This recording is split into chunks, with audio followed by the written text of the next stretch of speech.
What's up, y'all? It's Zems, and welcome to another reaction video. Today we're gonna react to Mr. Ballen's Real Images with Disturbing Backstories part. I don't know. He made so many of these. I used to watch Mr. Ballen all the time. All the OGs know this is where pretty much the channel ended up picking up, because I was reacting to this dude's videos when I was over and I was deployed in the military. And at first, this was a gaming channel that turned into a reaction channel, which I now made the other channel my gaming channel because people like the reaction so much. I decided to keep it on this channel. It's about to be lit. If you guys haven't already, make sure you swoop down that description box. Click on the link, go watch the video in entirety, because I'm going to be pausing, stopping, and talking through the whole thing. If you guys are new to the channel, my name is Zems, and welcome to the Crow's Nest. But for now, let's get it. Only few know about that Mr. Ballen dance. Today, I'm going to tell you 3 stories, and at the end of each of them, I'm going to show you the haunting photo or photos that are famously associated with them. But before we get into the stories, if you're a fan of the strange, dark, and mysterious delivered in story format, then you come to the right place, because that's all we do, and we upload once a week. So if that's of interest to you, the next time you're at the Like Button's house, please secretly sneak into their fridge and replace all of their vanilla ice cream with mashed potatoes. Also, please subscribe to our channel and turn on all notifications it's about to so you get don't crazy. miss any of our weekly uploads. Okay, let's get into today's stories. Let's go with the Ballen. Locked in, number 3. At 10 p.m. on January 31st, 2012, a 23-year-old man named Chen Rongyu walked into an internet cafe in New Taipei City, Taiwan. The cafe had a front counter where a cashier would check you in and sell you snacks and drinks. And then from where he was looking, behind the cashier were all these tables, these long rows of tables with different computer stations at them. And there was at least about 30 people already sitting behind each of these terminals, fully engrossed in whatever game or whatever they were doing on the internet. And not one of these people even looked up when Chen walked inside. I mean, nobody was interested in Chen. But for Chen, that was sort of part of the allure of this cafe. He got to, sit down and play his game and be totally left alone. And so Chen walked up to the counter and paid for some time. He also bought a soda, and then he walked around back. He found an empty computer, sat down, and immediately fired up his favorite game, League of Legends. League of Legends is a multiplayer online battle arena game that's extremely popular all over the world. And Chen took this game very seriously. For those of you that don't know League of Legends is stupid popular. This game has been popular for so long, it is crazy. I'm talking about years on years. Bro, this game is stupid crazy. It's kind of like right up there with, I can't think of StarCraft. StarCraft was really popular too, but this game, for the people that are not gamers out there, you have to be so strategic. It takes so much brain to play this game. It's ridiculous. I think a lot of times people are slept up. People are like, oh, video games are stupid. This is like the chess of video games. Like, you have to know what you're doing. You have to know when and how to do it. It's about timing. It's ridiculous, bro. They get paid so much money for winning these tournaments because it's so hard to play. I played this game. I played StarCraft for like a week or two. I got off. I just couldn't do it, bro. It was too much brain power. And my brain don't function like that. I'm used to those puzzles that be like red, blue, green, red, blue, green. What's the next color? Like, bro, I know it's gonna be that color next. You know what I mean? This is completely other scale, bro. I sound like a nerd right now. I know I'm a nerd. He routinely would spend 8-hour-long marathon sessions at this internet cafe just playing League of Legends to try to level up and move up in the ranking system. And so today, that's what Chen was going to do. And so after the game was booted up, he immediately locked in and he was in his first battle. And then before long, hours had gone by and he hadn't even gotten up. And then eventually, a couple times he got up to get a soda refill and to get a snack. But I mean, he basically just all night gamed, just nonstop, periodically stopping to literally put his head down on the table and take a 15-minute power nap, only to get right back up and get back into the game. And so all night, he's just on this game. By a little after noon on February 1st, Chen had been gaming nearly nonstop for 14 hours, which was long even by his standards. That's really long time. But he couldn't stop now. He was exhausted, but he was doing great. This is like one of the best sessions he had ever had. And right at that moment, he was in the middle of this really intense match where his team was about to get knocked out by this really good opponent. And if Chen could just lock in, they could pull out a win. And so Chen was super focused, leaned forward, hands flying across his keyboard and mouse, and he managed to dodge an attack, and then he geared up for the big strike. And right as he did, something went wrong. About 9 hours later, around 9 p.m., The cashier at this internet cafe had just finished giving another soda to one of the customers, and then they looked out and she noticed there was nobody else in line. Now, the job of this cashier was not just to check people in and give them snacks and drinks. It was also to keep the cafe clean, and also, critically, to periodically make rounds and kick people out once their time had expired. Because oftentimes, a lot of these gamers would get sucked into their games, lose track of time, and basically end up playing for longer than they'd actually paid for. So the cashier grabbed her clipboard with all the information about each of the customers and how long they had paid for, and then she began making her rounds in the back. And part of it was she needed to speak basically to all the people that were there and kind of confirm that they were supposed to be here still. But as she walked into the back, per usual, nobody looked up at her. I mean, all these people at all their terminals were heads down, fully focused on their game. I mean, completely immersed. And so she began going, one person to the next, being like, hey, are you good? Did you pay for your time? Are you going to be here any bit longer? And a lot of these guys, they'd finally look up and be totally shocked she's even standing next to them because they weren't paying attention at all. But, one by one, she checked each of the monitors, and eventually she got to Chen.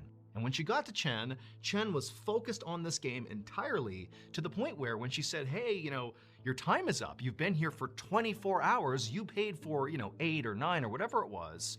Chen didn't even look up at her. I mean, nothing she could do could get Chen to even acknowledge her. He was so focused on the game. I really hope that she did not turn off the game. You've seen it on the story. It's crazy how people it can be an addiction. Like, you can have addiction to video games. People are like, oh, video game. You can develop a certain mindset and you can have an addiction to games just like you can with soda and candy and all that other stuff. It's a stimulant to the brain. I believe that. And I'm an avid gamer. You can get addicted to games because I was addicted to a game a long time ago that you probably never heard of called Phantasy Star Universe. It was a stupid nerdy game, but I was sucked into it. I don't think there was any other game besides Call of Duty where I grinded. When I say I grinded, I mean I was 12 prestige or whatever it was before the month was up or the week was up. Like, I was grinding. I'm talking about falling asleep, headset on, controller in hand. Like, I was gaming, eating where I gamed like that. Get up and go to the restroom, sprint. Like, I'm coming back. I was like really bad. I'm not that bad anymore, but it was bad, bro. And some of these people get sucked into these games. If you cut off their games, have you seen those videos when the girls cut off the game when the dude is playing like 2K and stuff like that? And it's real, bro. Like, it is real, especially when you eat and breathe that. It's kind of like when if you crochet or do something like that and you eat and breathe crochet and somebody come and shred your crochet or snatch the knit thing out of your hand, you're going to snap, you know what I mean? Or you have your coffee and somebody smack the coffee. Whatever it is, everyone has their evil that they go to. I don't care who you are. You have something that if somebody was to do something to you, you would just flip out. Like, whatever it's for, like, some people I've seen, like, their girlfriend or boyfriend reach into their plate and it's just their whole reality just comes crashing down. Like, they crash out on everybody, like food or clothes. Like, you know what it is. If you're not ashamed to show what it is down in the comment section, drop it down there and let me know. Mine's used to be video games. Right now, mine's is chips. I cannot get rid of them dang things. I'll have to have chips stashed somewhere. You could tell me not to eat I'm gonna find a way to get some kind of Pringle, Dorito, something in my house somewhere. I'm gonna hide it if I have to. Like, I can't. Like, I'm addicted to chips. I'm not scared to admit it. I tapped his shoulder, and Chen leaned back. And when he did, and the cashier got a good look at him, she screamed. It would turn out, until this very moment, Chen had gotten his wish. He had come to this cafe 24 hours earlier and been totally left alone. He got to exclusively just play his game in his own world. In fact, the whole time he was here, no one had even looked at him. Because if they had, they would have seen something was horribly wrong. It was the cashier who walked over to him and tapped on his shoulder who noticed what was wrong. Here's what the cashier saw. This is a picture of Chen. And Chen is in full rigor mortis. Because 9 hours earlier, when he was in the middle of that really intense fight with that opponent who was about to beat Chen and his team, Chen, he got really excited and he was about to land that big strike that potentially could have been the blow that would have won the match. Well, he was so amped up that Chen had a heart attack and died. And for the 9 hours after he died, when he was still in the same position he was in playing the game, nobody noticed. He just sat there appearing to be fully alive, locked into the game like everybody else, but he was actually dead. And so it wasn't until the cashier tapped Chen on the shoulder and he rocked backwards, still in his gaming position, but because he's in rigor mortis, his hands kind of jutted out in front of him up into the air, that she realized he was actually dead. Chen's family would later say that he had pre-existing heart issues that very likely contributed to his fatal heart attack. Number 2, the perfect shot. Boy, I'm having a mental breakdown. On the afternoon of October 11th, 2023, a 48-year-old man named Samuel Gomez stood in the lobby of the Moxie Hotel in Portland, Oregon, talking to the concierge. Samuel had flown in from Phoenix earlier that morning because he was speaking at a conference in Portland later that week. But for now, he was just gonna go out and enjoy the sights, and so he had asked the concierge to give him some local recommendations. The concierge named a few cool local places. Samuel thanked him, and then he headed out the front door onto the road. And as soon as Samuel was outside, he immediately heard this loud commotion happening right down the street. And he turned and looked in the direction, and he saw this kind of gaggle of people and cars sort of standing in what looked like a big circle around whatever was happening over there. Samuel couldn't tell what it was, but people were honking and people had their phones out filming sort of whatever was in the middle of the circle. And from the looks of it, it appeared there was at least one police officer in his car sort of beginning to marshal the scene and block traffic. But, there was just this chaotic scene happening, and Samuel really had no idea what it was. But naturally, being a human, he was interested. He wanted to see what was going on. And so Samuel began walking down the road, and as he did, he pulled out his phone, opened up his camera, and began filming and taking pictures. And as he got closer to whatever was going on here, the cacophony of horns and people yelling and all the chaos just got louder and louder, and it still wasn't clear at all to Samuel what the heck this even was. And so he just continued to take photos and just kind of be an onlooker. And at some point, when Samuel got right up close and actually was standing right near that police officer blocking traffic, he happened to turn his phone and aim his camera at the police officer. And when he did, he took a photo. Here is the photo he took. As you can see, the police officer is aiming his gun directly at Samuel. And that's because this is not a police officer. Samuel just thought he was a police officer. When he looked down the road at this crazy scene, he saw this guy in a car who sort of appeared to be, maybe an undercover cop, sort of, in the right place at the right time, taking charge and handling whatever this was. I'm confused. When in reality, this man who's in this photo is a guy named Jeffrey Hammond who had just been involved in a road rage incident, and he shot and killed a 47-year-old man named Ryan Martin. That was the scene that Samuel had walked out to. Jeffrey Hammond shooting and killing Ryan Martin. That's what everybody was reacting to. And so as Samuel walked down the road, not knowing that, he inadvertently stood right in front of the shooter, who was still sort of crazed, aimed his camera at him, right as Jeffrey Hammond swung his gun around and shot Samuel. So literally seconds after this photo was taken, Samuel got shot. Luckily though, Samuel would survive the shooting. As for Jeffrey Hammond, he was arrested and charged with murder, and as far as we know, he is currently in jail awaiting trial. Every time I have rode with somebody somewhere and they honk and they be honking the horn, they roll down the window, be saying stuff, I tell them like, hey bruh, like I be dead serious, like, hey, you do that on your own time. Like you yell and honk and hoop holla, blah, all that on your own time, bro. Don't do that while I'm in the car, because I don't know what kind of day he's having. His daughter could have passed. He could have got fired from a 15-year-old layoff or something. He could be on drugs. I don't know what they're doing in their car. Their car is their second home. I tell people this all the time. It's their second home. You don't know what's in their car. They know where everything is. You don't know what they have. You don't know what they're planning to do.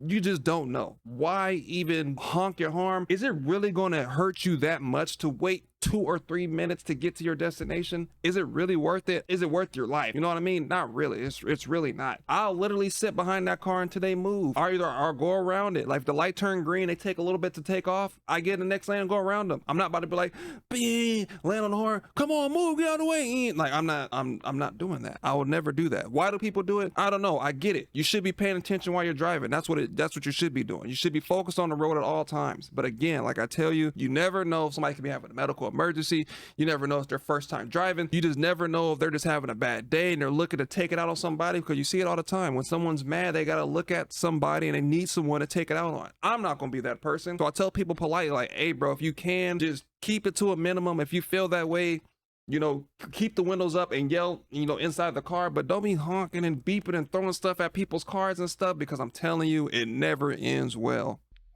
Number 1, the masterpiece. And he's not talking about Chopin. Well, I knew about that, huh? Midnight Sonata? On April 5th, 2018, a young man named Luis Hernandez sat inside of a small stone shack with a metal roof on a rural property in northern Venezuela. Luis was a painter, and for the last year or so, this shack had doubled as both his home and his art studio. And it was basically always a mess. There was dirty dishes and food everywhere, and all his paint supplies were scattered all over the ground. But the walls were all adorned with all of his beautiful and most prized possessions, his artwork. He mainly painted really dramatic-looking portraits in very bold colors. In fact, when he was actually doing his painting, when he was in the middle of the floor, right in the center of his shack, on one wall, there was this face of a man he had done, all in red, and then on the left, on the other wall, was this woman's face, all in blue, but with bright red lips. And these paintings were both so intense that at times, as he was doing his work, it sort of felt like they were both looking at him.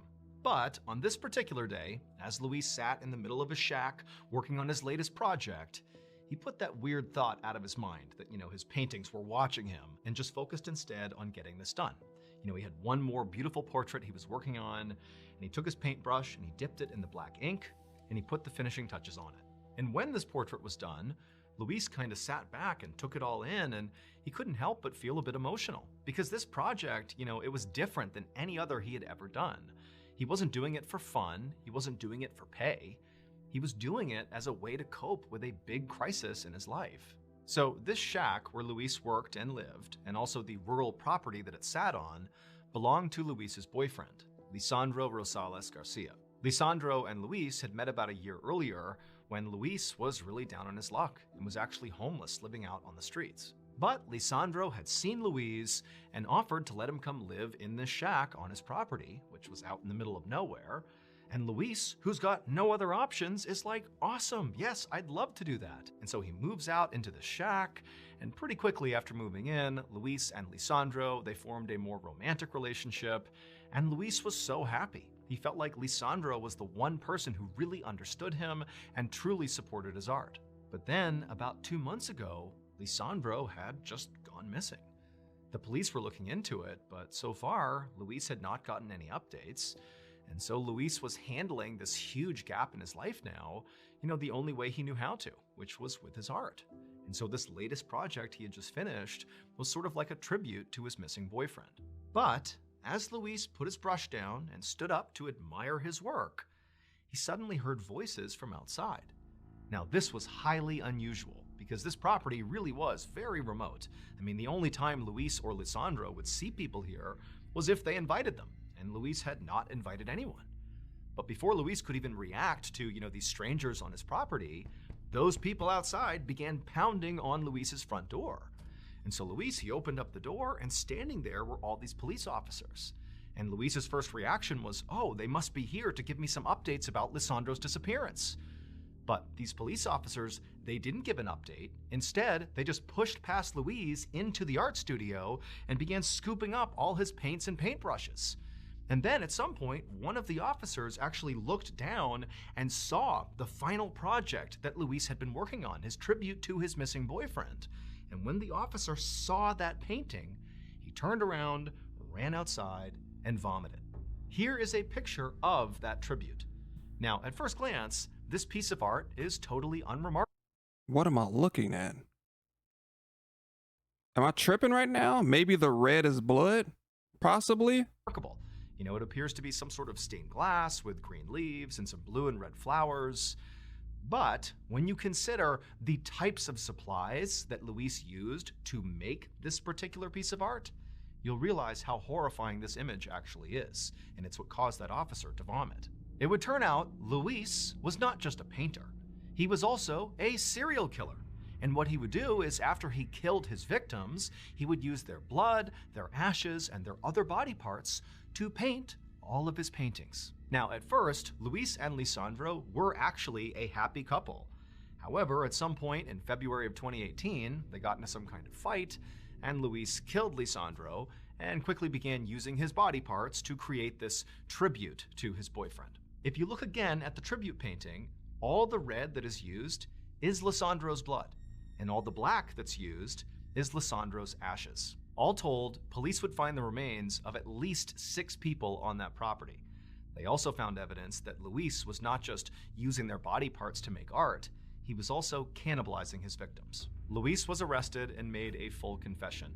As far as we know, he is currently incarcerated in Venezuela. That's crazy. People could be like, free my boy Hernandez. Nah, keep him under the jail. I'm over here thinking these is masterpieces. Like, bro, I feel sick, bro. Like, that's insane. I will never look at another painting again, bro. That's why I watch videos like this. It's not Mr. Ballen, bro. People insane. How many people out there probably using goat nipples and all kind of other stuff to make art, bro, like, and human body parts? Like, oh my goodness. Can you just imagine? You out here dating somebody, think you found love, and that person's going to potentially make you into the next Picasso, bro? But oh man, I feel like I'm a creep now because I actually thought it was good. I mean, I think it'd be crazy not to say he was just crazy and talented. And it's like the two always go together. It's like they're crazy and super smart. They're either crazy and like some super athletic ability. It's just like they're never just crazy and weird. They have to have some talent too. And it's always Ted Bundy and all of them and John Gacy and Dom, all of them had some kind of smart. I don't know, bro. Well,